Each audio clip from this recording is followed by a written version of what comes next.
Please welcome Filipi Pires. Filipi is the head of Identity Threat Labs and Global Product Advocate at Segura. He is also a director at Red Team Village, AWS Community Builder, and a Sneak Ambassador. He has spoken at major conferences like Black Hat, DEF CON, and taught security courses at Brazilian universities. He is also a creator of specialized malware and Red Team training program for Pentest Magazine and HackerSec. Today, he is here to talk about machine identity and attack path, the danger of misconfigurations, and the hidden cloud risk. With that, please give a big round of applause to Filipi. Thank you, sir. Thank you so much. Yeah. Let me get this. Yeah, very good. Sorry. Okay, guys. Thank you again for being here after the lunchtime. Okay, it's always happened this way here. Thank you for being this. I like this is a selective group. Thank you, guys. Thank you for being here. So it's a pleasure again. So the idea is talk more about those type of things, mainly talk about the identity, machine identity, and talk about the attack path. That's the idea behind of this conversation. So briefly information about me. I'm head of Identity Threat Labs and Global Product Advocate at Segura. As if you see here, in the past we called Senha Segura. Senha is a Portuguese name, you know. Segura is a Portuguese name as well. I'm Brazilian by the way, but I live here in US. And we rebranded the name of the company, I think, 1 month ago. And because Senha, it means password. For us, it makes more sense because it's a identity solutions, and mainly in the past focused on privileged access management. But we decided to change just for Segura because we think that we don't need more password, like we need more be secure. Secure, it means secure. So when you talk about machine identity, the main topic of our conversation, it's about because usually we talk about human identities and non-human identities. So secrets, tokens is no human identity, is machine identity, okay? So basically I'm head of this lab, as you said. So I'm involved with many communities in the Red Team Village. I'm director is responsible for getting sponsors, AWS Community Builder, so it makes sense for us as a Cloud Village initiative, and I'm a Sneak Ambassador, the open source part, and I'm instructor, writer, and reviewer of those 2 magazines in Europe. Okay, again, I explain what is Segura. This is our company. We rebrand everything. Just to be clear in this conversation, so we divide in 2 parts this presentation. The first part is more the theoric part. It's no cool part, but it's necessary. And the second part, we talk more about the technical part, how you can explore environment using misconfigurations and how you can mitigate, okay? So just put every people on the same page, what is machine identity? Basically is to refer this kind of identities related to the network. So as I said, not exactly focus on, you know, password or secret or password in user, but talking more about, you know, all those type of things involved with the authentication process. What that means, you talk about tokens, about secrets, about, you know, certificate, those type of things, that is machine identity, okay? Just those type of things is related to how you can connect to in the cloud, like the web applications, you know, servers, containers, and other digital entities, okay? So basically our vision about machine identities, again, is all those subjects about the privileged access. So the governance identity, the privileged access management, the secrets, as I said, the cloud entitlements, it means all those entitlements that gave you the access in the cloud, because again, it's very complexity. And the access management, certification, lifetime management, identity security posture management is another topic about when you talk about the machine identity. And the last one is, but not least, is identity threat detection response, or how you can mitigate those type of things when you talk about the threats, when you talk about some type of attacks, okay? Nice. So basically, to identify those identity management or identity machine, so first we need to discover the servers, containers, DevOps pipeline, which means token and secrets, cloud workloads, and source codes. The second one is to have the governance. So like to look into access control, policy informants, mainly because of the misconfigurations, how we can enforce the policy. I know that's quite challenging to enforce this in the company because you need to have the process. Like when you talk about the pillar of the zero trust culture, you need to work in the 3 Ps: process, people, and product, right? So the challenge is the first one, to establish the process, you know? And the second one is to communicate to the users or the people. And the third one, you need to use in the tools. Not only the tool, but these 3 Ps actually. The second one is automated process to work with the just timing access, to providing the access for the certain moment time. And that's the quite challenge when you talk about the machine identity again. Because in the past, the big mistake that happened in the organization is, okay, I will give the access to Filipi. This is the guy responsible for integrating the CI/CD pipeline in the cloud. However, when I leave, when I get fired, this is my access. That's the big point here. So we talk about machine identity. So I should use in the service account to integrate those type of things, to use an automated process. Mainly when you're using some specifically tasks, for example, during the weekend or during the certain moment in your job, you can define the just-in-time access. You can provision in this access for certain specific time. And you need to be secure, like secure.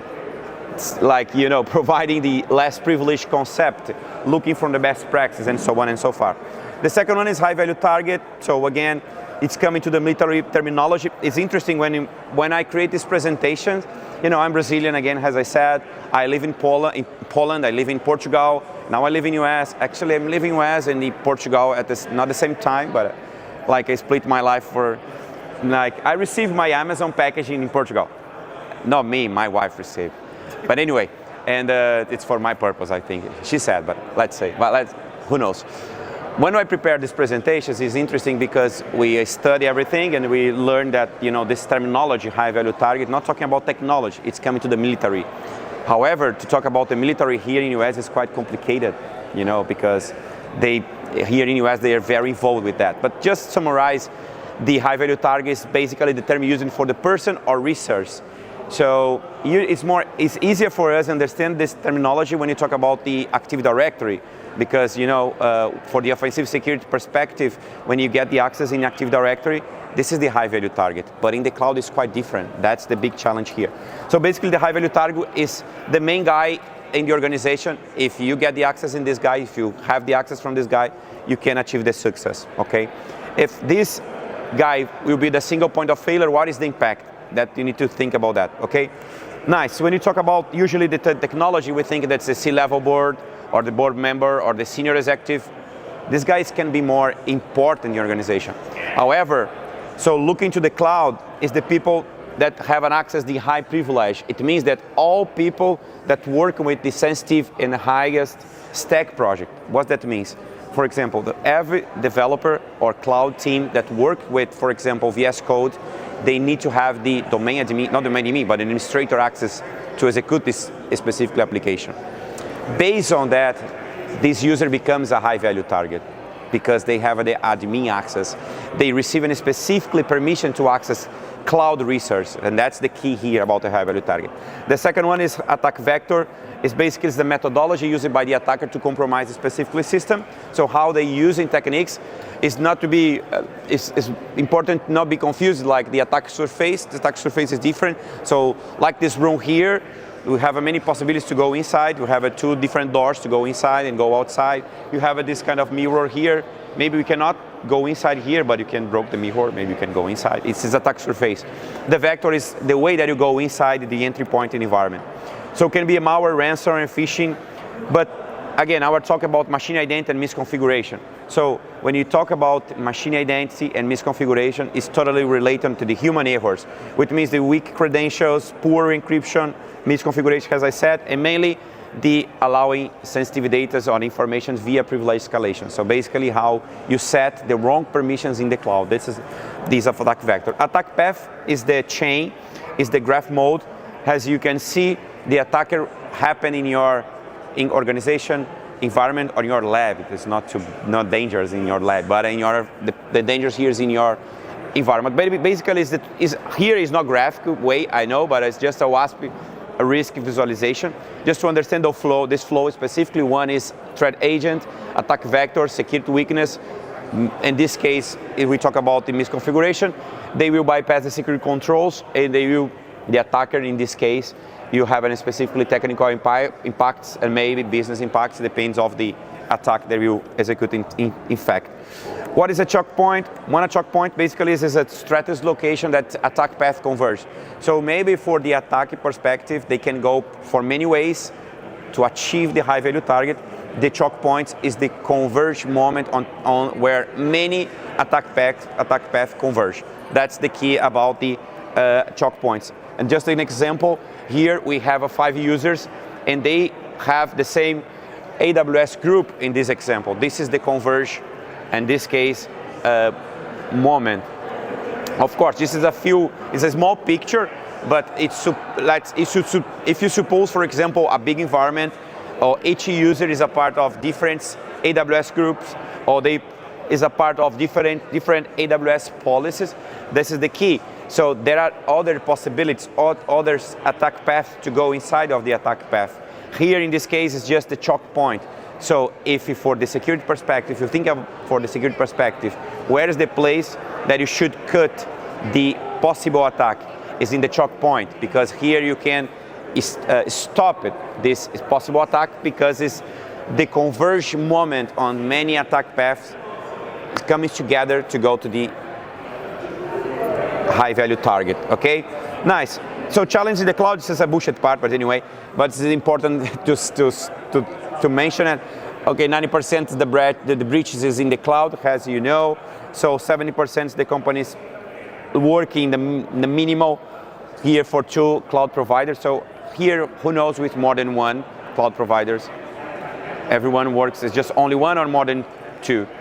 The minimal 2 or 3, like AWS for infrastructure, GCP for authentication, but you putting some services in GCP. If you work with database, sometimes you receive the offer from the OCI, the Oracle Cloud, or if you work with the Azure AD, or I don't know if they change the name, Intra AD or whatever. Yeah, they change the name maybe. Yeah, yeah. And so that's a quite challenge, because like Azure work on a subscription, AWS work in a different way.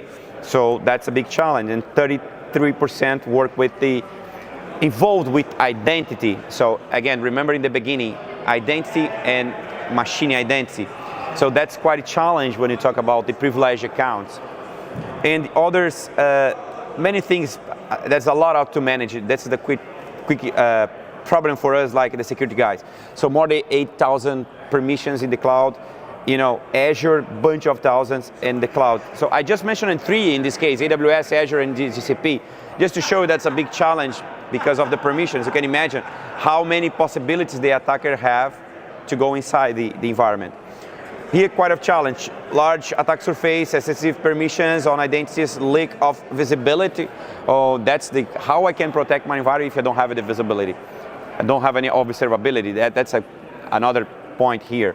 And increase the complexity, that's another help to the attacker in this perspective. And this is the last one. It's coming to us like the loss, but I don't know if it's inadvertently or not. Sometimes the companies try to do some things, to pass this kind of loss. Okay, and here is the teams, DevOps, as I said, database, cloud team. This is a kind of challenge during this nowadays that we have to protect, actually, C-level, marketing team, remote workers, and many things like this. This is a challenge. Probably you know that like me. Okay, so just example here about AWS. So who works with AWS here, just to know? Okay, so I will pass very fast here, you know that. So this is the service responsible for giving the permissions in any different resource in the cloud, in the AWS in this case, for giving the authenticating authorization process. This is how the policy works in the cloud. Here is, I need to spend more time, because here is basically how you can set the permission using a UI or maybe using the JSON file. So here is how the effect basically is allow or deny, and mainly here is the actions, the bunch of possibilities that you can set in the configurations. And that's a big understanding you need to know here. So basically the statement that you have, this is a simple EIM read-only permission or policy from the AWS. And this is interesting because it's the standard. So here you can see not only this policy, but there are a bunch of policies in AWS, right? And usually for the architecture, cloud DevOps guys or the cloud guys or whatever, they go to these standard policies and they set this, because they imagine that, it's standard, if on AWS, it's secure, then let me apply this.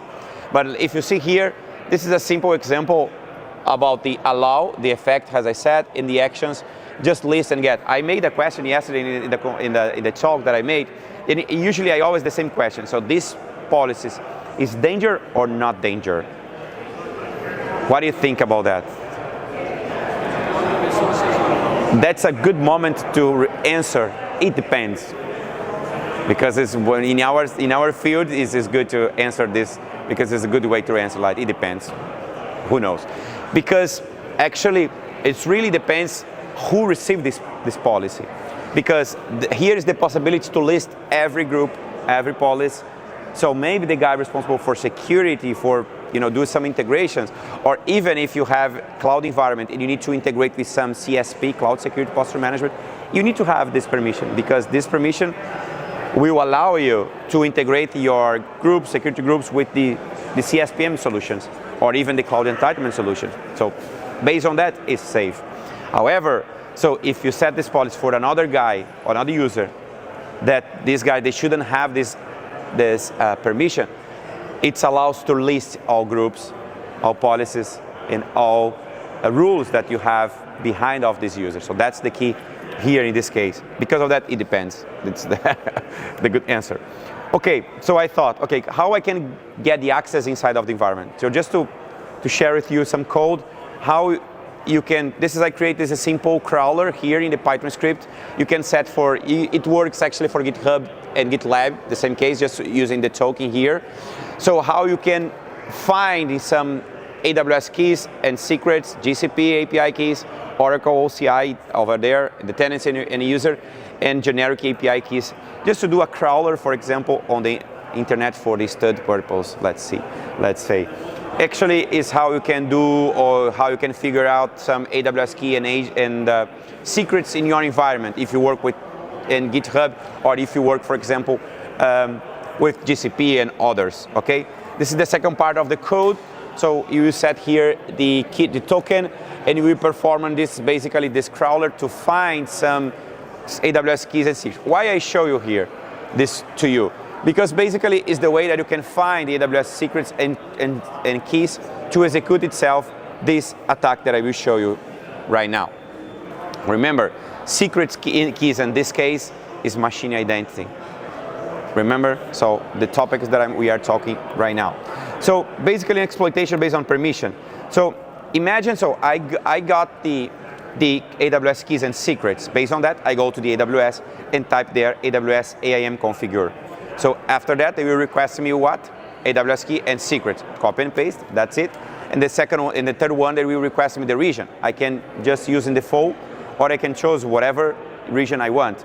But you can go to the AWS website and you can ask how many regions there are there. You can find, it's simple like this. And the other two informations is an optional. You can just click and enter and that's it, you go inside. Based on that, you can go to start to do some reconnaissance steps. It's basically how the penetration testers works, or the attacker works. Not the first, but one common command that they can use is AWS AIM list users, to list the whole users. If you see here, I received the access deny. What does that mean? I'm not blocked. I'm just receiving the access deny. It means that don't allow me to access the environment. Basically because I don't have permission and this key and these secrets. So in this case, the security guy works in a good way. The second command that I use here is a list policies, because I would like to know the whole policies that is behind of this user. In this case, I can see the all standard that was enabled for this user, and custom policies as well. Okay. And the third one is list group. If you see here, the all commands was I received the access deny, basically because the access was denying me to access because I don't have permissions to access this environment. Based on the AWS key and secrets, remember that I don't use any password, just using secrets and key to access via CLI, okay? So now I'm sharing with you, so how we can, or how is the impact about specifically one single checkbox. Why I'm telling you this? Because if you see in the first policy that I show you about the read-only access, we have two mainly actions there: list and get asterisk. In this case, I just enable one single checkbox. The action is create policy, just like this. Usually, the AWS works in three different separate groups. One is read, write, and the third one is permission management, okay? So basically, I created these policies, and I call this policy basically attack path, as you can see here. And this is the JSON file here. Effect is allow me. In the actions, is only one create policy version. I can use the create policy version, doesn't matter. And I will explain why. And if you see here, my research, I don't put in here the asterisk. I would like to give more, difficult way for the attacker in this example, because I set here the AWS resource name, the I or N, and I set the policy, but for the policies I put the asterisk here. I could just put in the asterisk, but again, I would like to be more difficult alive here.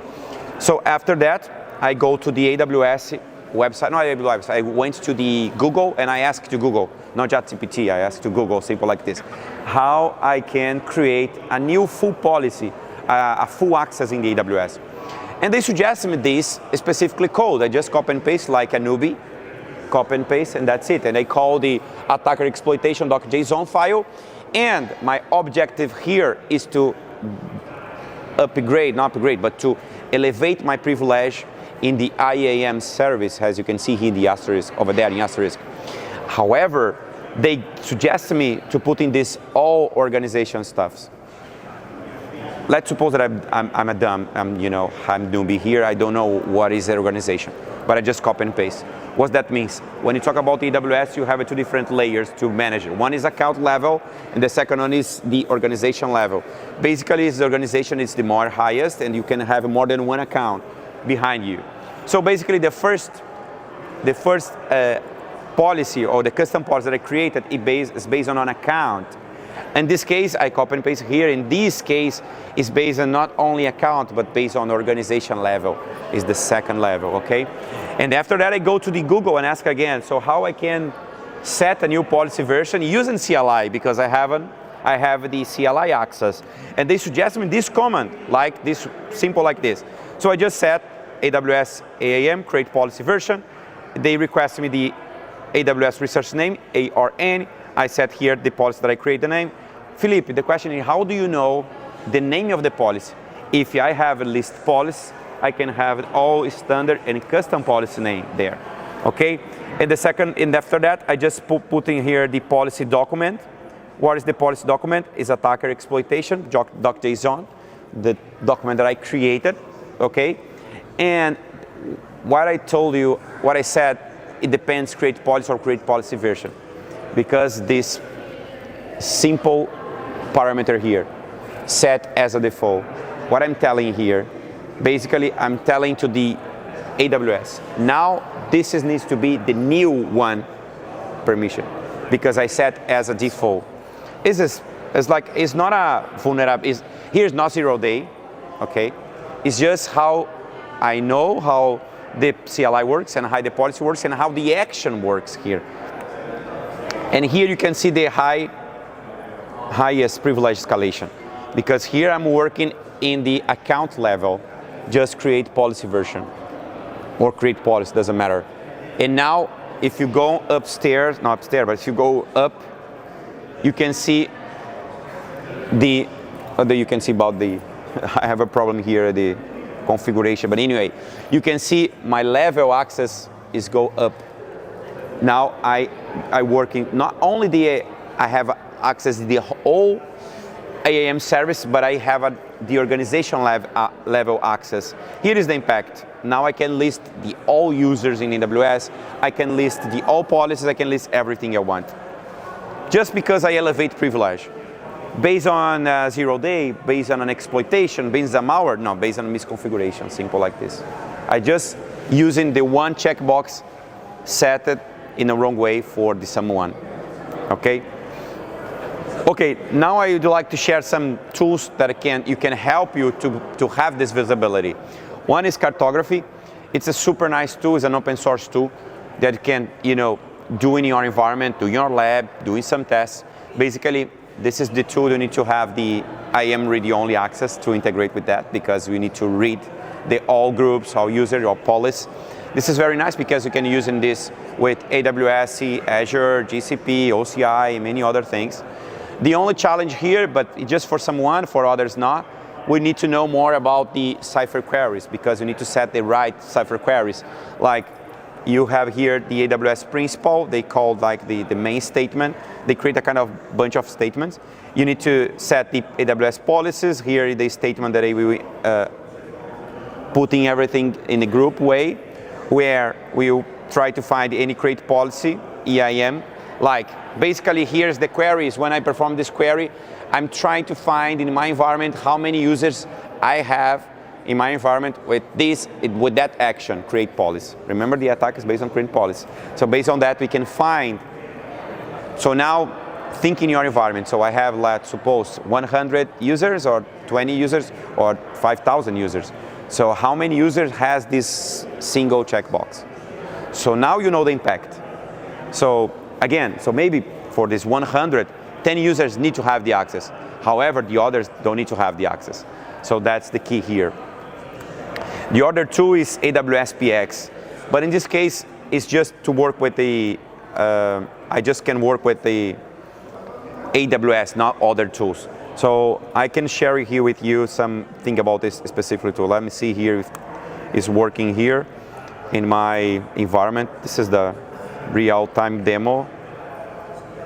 I can set here the active admin. This is, they call like this, let me see here, the supposed high value target. They using this one here. And I can set here from any place to any place, okay? So I can go here any, for example, I can put in here, for example, Anna. This is a user. Okay. Actually, Anna is the name of my wife. Anyway, just so when I type play here, I can see how many connections Anna has, for example. I can set here and I can see, for example, inbound actions or outbound path, outbound actions, and inbound path. I can click here, for example. Actually, if I see here, Anna, she has a part of the demo lab, is a policy group, is a permission group, and a user default group. So basically, she's a part of two different groups. So if I go here and I type, for example, other user, Thor, for example, we have here Thor, and I can type run, for example. You give me more information about this user as well. So how many connections they have. So if I put here, for example, from effective admin and Anna, for example, they will give me the connection between Anna until the active and effective administrator. In this case, the high value target. They don't have any specifically connections in this case. However, if I put in here for any to,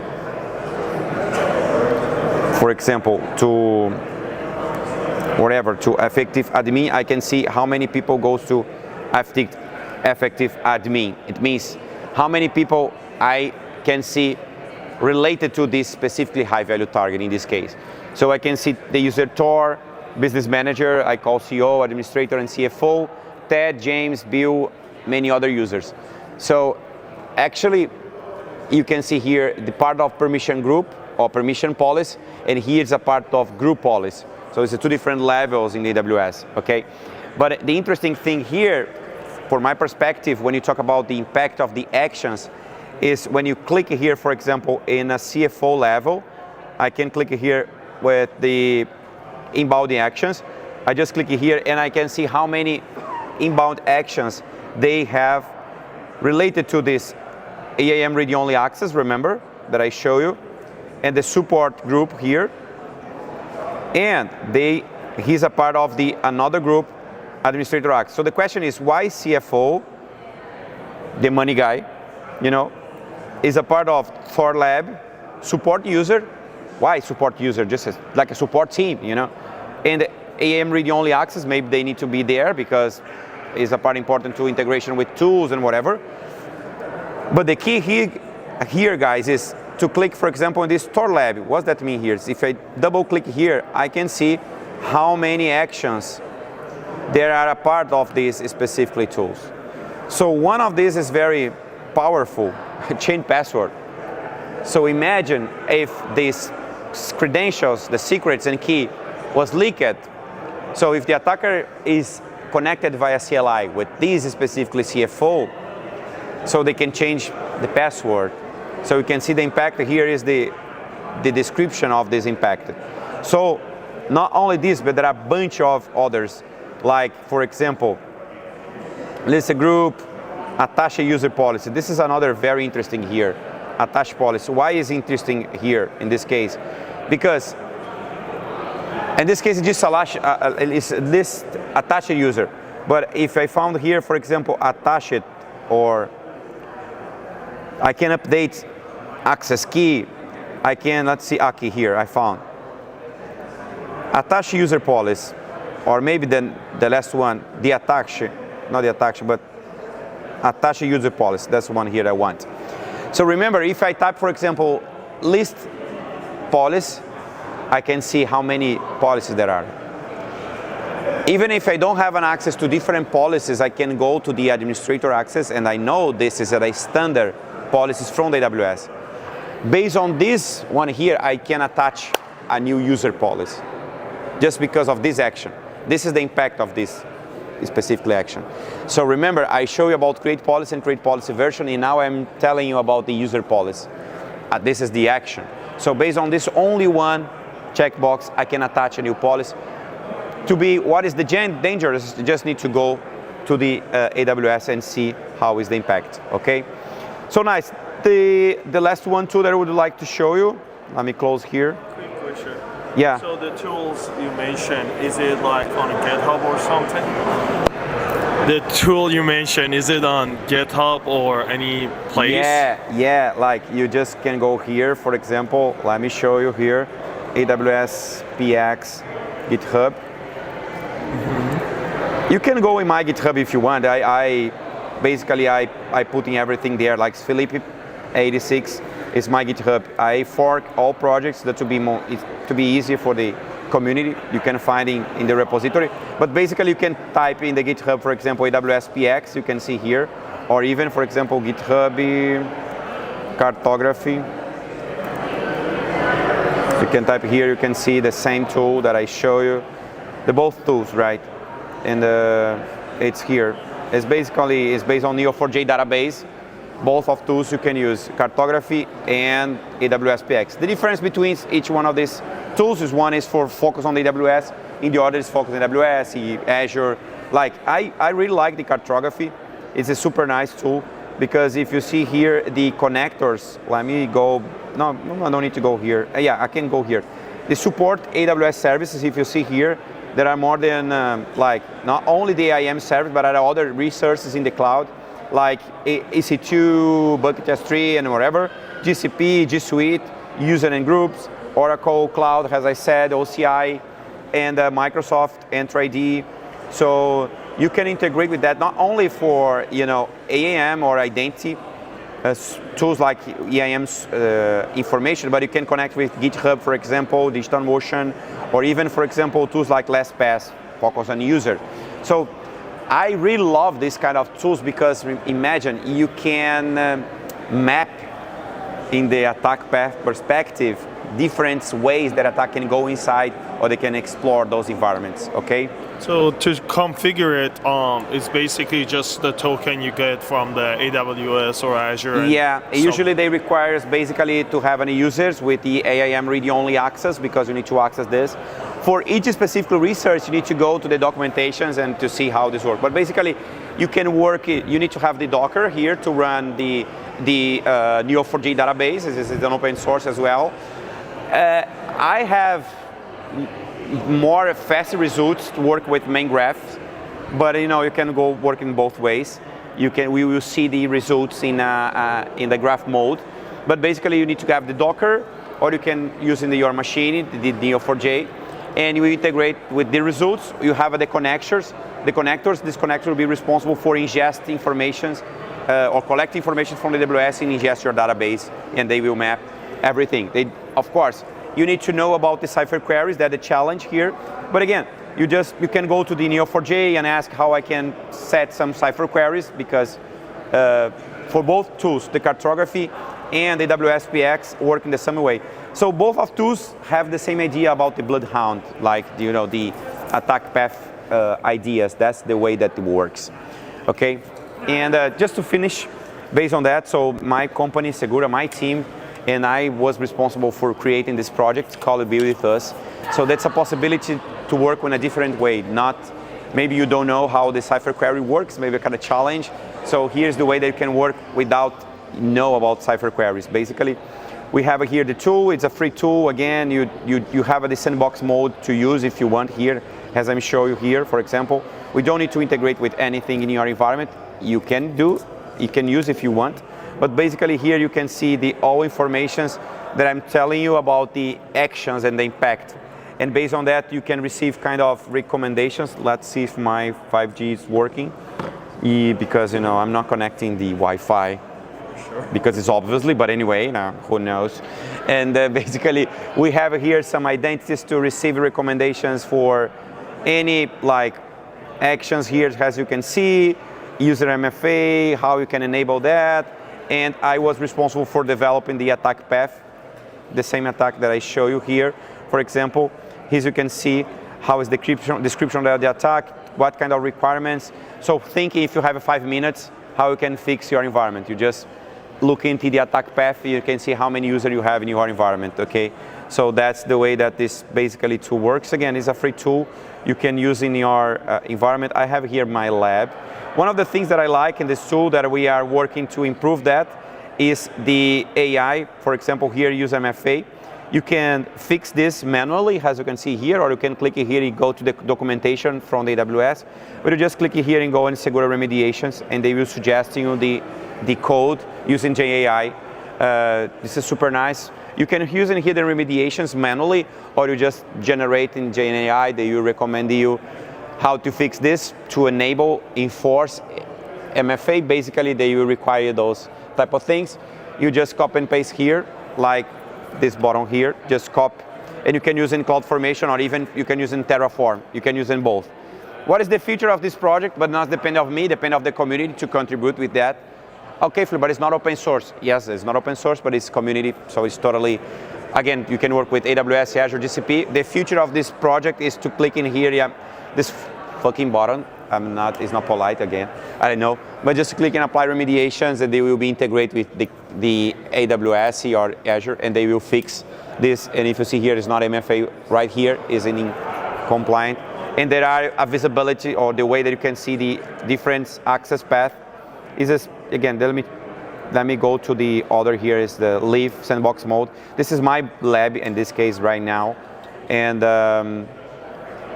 you can go here to the, I'm not sure if this is, I have 3 labs here. No, I have 4. Yeah, no, it's not demo. But anyway, the integration is quite similar, but I have some bugs here in my demo. Let's try here this default. Just to show you something about the access path, is super interesting about, I like using here Anna, my wife. Usually he likes to kill me, but anyway. So here's the way that you can see the whole path. This is the access path. In this case, this user has this bunch of access. So it's totally challenging, one single user. Imagine, 100 users. So that's one way to work. That's it. So the demo is here, dashboard and information that I show you, GenAI, questions, and I finish here the presentation. Just here is the lab that I wrote. I write many content about the malware analysis. I wrote one article specific about PDF malicious, about attack paths. So there are many tools in our GitHub that I'm working, some scanner that I'm developing. In this case here, this scanner is open source, so you can just fork and that's it, contribute and that's it. Yeah, that's it, guys. So thank you for having me here again. It's a pleasure, and I hope something is interesting for you and can help you in your job. Thank you.